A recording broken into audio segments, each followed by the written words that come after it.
This video is sponsored by Loot Crate, the monthly subscription service for epic geek and gamer items and pop culture gear. Stick around for a special guest at the end of the video.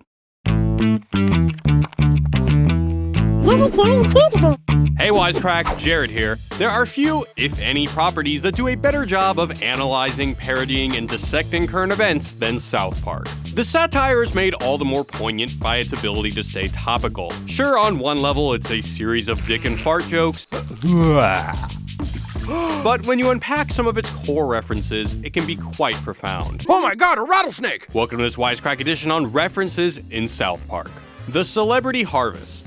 Britney's new look is one of the more gruesome South Park episodes. In it, Britney Spears goes camping in South Park, pees on a ladybug, is hounded by paparazzi, and Cobains herself. No! She spends the rest of the episode walking around like this until the people of South Park literally photograph her to death. The episode is a reference to the 1948 short story The Lottery by Shirley Jackson, where a small town draws lots to determine who gets stoned to death as a sacrifice for a good harvest. Used to be we just picked someone by lottery and then stoned them to death. The Lottery is a commentary on mob psychology, tradition, and scapegoating. It interrogates how easily tradition can justify unspeakable cruelty. South Park substitutes lottery winner Tessie Hutchinson with Britney Spears. The story plays with the typical lottery narrative, which is instantaneous riches for a few lucky people who live happily ever after. Except in this case, you don't get that happy ending, you get stoned. And not the good kind. Similarly, South Park takes the idea of celebrity, which is also a means of instantly generating piles of cash for very lucky people, and shows that, well, celebrity can be a curse. Leave Britney alone! South Park exposes the cruel, sacrificial economy of celebrity reporting. People grind their entire lives to become famous, and if their hard work pays off, they face the possibility of getting symbolically stoned in the tabloids. The stones from the lottery are substituted with camera flashes and comments about Britney's boob job scars, camel toe, and weight. And she's all fat, too. This, in light of her missing skull, satirizes tabloid media's ruthless disregard for celebrities' humanity in pursuit of profit. In The Lottery, Old Man Warner says, "Lottery in June, horn be heavy soon." The South Park version of the character says, "Sacrifice in March, corn have plenty starch." The Lottery exposes the shallow justification for human sacrifice and the complicity of the surrounding public. Britney's publicist, her music producers, the MTV Awards, and the paparazzi are all just as responsible for her public execution. She's dead. Britney's new look exposes the cult of celebrity as a ruthless economy built on voyeuristic consumption of celebrity dysfunction.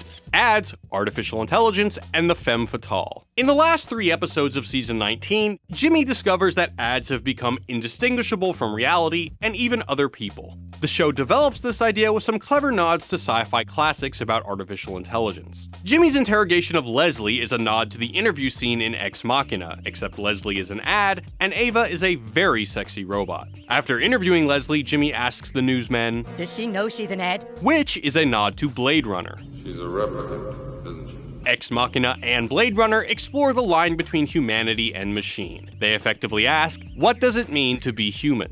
In South Park, the replicants are replaced by advertisements that have adapted so well that they are indistinguishable from humans. And may God bless the United States of America. A dig on sponsored content, the idea is that most advertising is now indistinguishable from most of the news people consume. The final episode opens with PC Principal savagely massacring a room full of ads, similar to the way Deckard retires replicants. He even quickly administers the Voight-Kampff test before he kills them. An African-American flips a turtle over on its back. A transgender Filipino comes and sees the helpless turtle baking in the sun. What color is the Filipino's father? The tortoise lays on its back, its belly baking in the hot sun, beating its legs, trying to turn itself over, but it can't. The Voight-Kampff test gauges empathy reactions by administering a series of questions about animals that allegedly tells the difference between humans and replicants. In South Park, the test determines if you are PC, and if you don't care about being PC, then you aren't human. I didn't think you were human. South Park also borrows the femme fatale trope from Ex Machina and Blade Runner. Kyle and Jimmy fall for the supposedly sizzling ad Leslie, Deckard falls in love with the sexy replicant Reichle, and Caleb falls for smoking hot robot Ava, and they're all thinking with their dicks. Jimmy, You're thinking with your dick. South Park's stroke of genius is subtle. By placing PC Principal in the advertisement with Leslie, it puts PC Principal in the same existential crisis as Deckard. Is he human or something else? What the hell's going on, bro? However, instead of just being an interrogation of humanity, South Park folds a criticism of cultural capitalism into its narrative. PC Principal is tantamount to a lifestyle brand that can be advertised. Advertising succeeds because it sells people on a way of living. It paints a beautiful picture to be adhered to. That's what an ad does. She was designed to entice and manipulate. All of the products that are part of that life are just necessary components, and being PC is just one of them. Sneetch and Skaws, Childhood Up in Smoke. The episode Skaws for Applause takes aim at childhood heroes. Jesus and Stan are stand-ins for Lance Armstrong, and the moral center of Dr. Seuss stories is twisted a bit. When it's revealed that Jesus didn't actually suffer for anyone's sins because he was on painkillers and HGH, the people of South Park line up to cut off their What Would Jesus Do bracelets off in an effigy at the local Walgreens. Jesus did not suffer for our sins.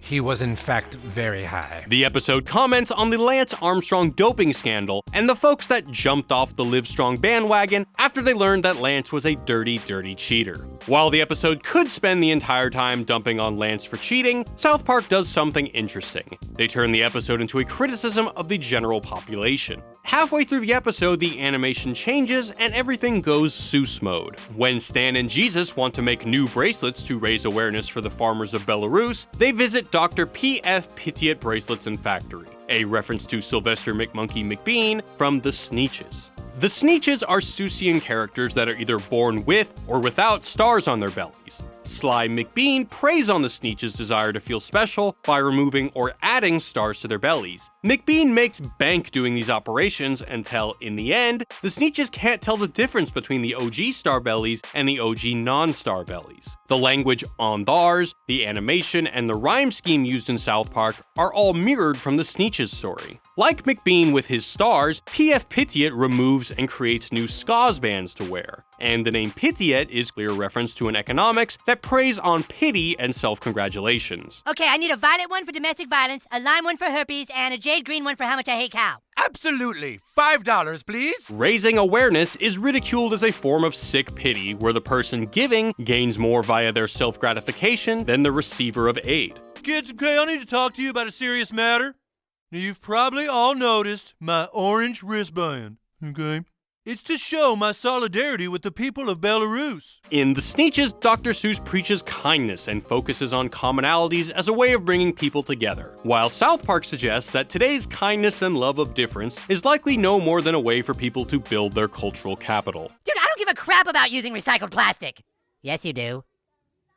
Oh, I guess I do care about that. The episode lampoons people like Cartman who wear charities on their sleeve as a fashion statement. Instead of actually doing the hard work of helping others, people prefer causes that require little to no effort. South Park takes the structure of a Dr. Seuss story and deprives it of its moralistic content. It takes the somewhat non-controversial act of consciousness raising and reveals the perverted narcissism that pervades these acts of charity. Disaster films. Disaster films are common fodder for South Park. The episode P is basically 2012. That's 2012! The Mayans predicted this! Pandemic and Pandemic 2 The Startling make fun of POV disaster films like Cloverfield, and 2 Days After the Day After Tomorrow makes fun of The Day After Tomorrow. But these references aren't just throwaways. I will come for you. Do you understand me? I'm coming for you.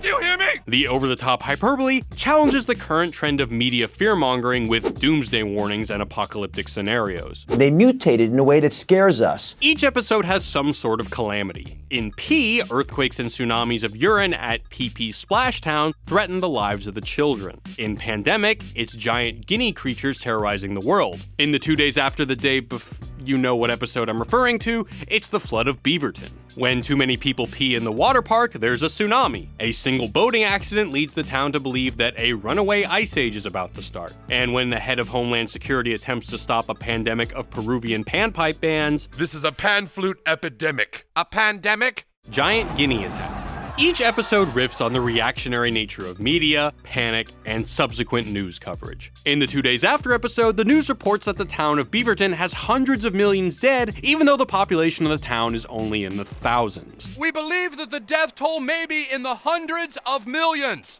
Beaverton has only a population of about 8,000, Tom, so this would be quite devastating. Later, the news reports that Chicago has 600 billion casualties. Already we're reporting that the death toll here in Chicago is over 600 billion people. A direct reference to the news reports that inflated the initial death tolls of Hurricane Katrina. We're reporting that there's looting, raping, and yes, even acts of cannibalism. The reference to people looting, raping, and acts of cannibalism divulged without any actual reporting is a scathing indictment of our current journalistic practices that merely circulate news without any fact-checking or independent verification.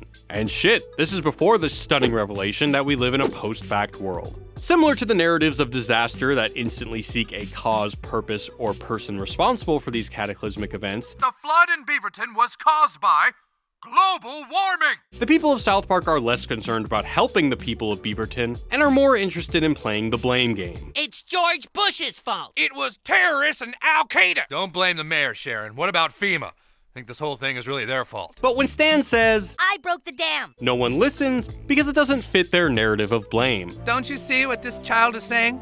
We can't spend all our energy placing blame when something bad happens. He's saying we all broke the dam.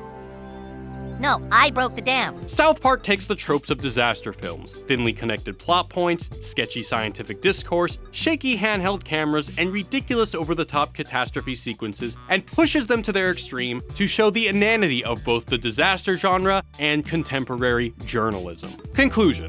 Following in the traditions of Jonathan Swift, O. Henry, and Mark Twain, Trey Parker and Matt Stone paint a bleak picture of society. A world of sexy robots, politically correct bullies, foul-mouthed children, sentient Whole Foods, and an endless number of clueless celebrities. South Park disembowels popular culture and feeds the audience the intestinal spillage. It cannibalizes the tropes and references that circulate through American discourse, and it represents them in digital construction paper in order to create a new understanding. And it's awesome.